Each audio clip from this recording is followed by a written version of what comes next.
Kita ke kasus hukum Tribuners Kejati Maluku tetapkan 4 tersangka kasus korupsi makan minum nakes COVID-19 RSUD Dr. M. Haulusi.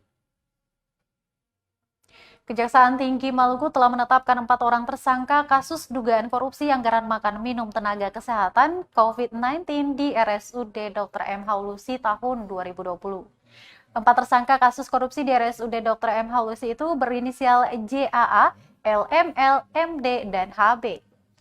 Keempatnya ditetapkan sebagai tersangka usai tim penyidik mengantongi hasil audit dari kantor perwakilan BPKP Provinsi Maluku. Wahyudi mengungkapkan berdasarkan hasil audit negara alami kerugian berkisar 600 jutaan rupiah dari salah satu kasus korupsi di rumah sakit milik pemerintah itu.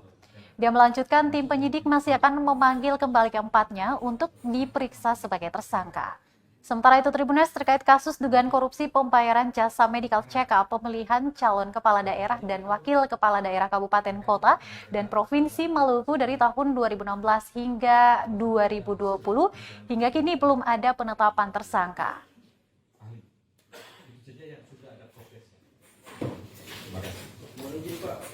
Kedua ML, yang ketiga MJ, yang keempat HT.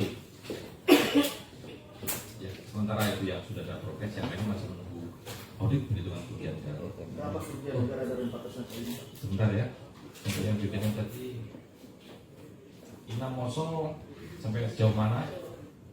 Saat ini kami kemarin habis bernalar untuk melakukan cross check fisik di lapangan.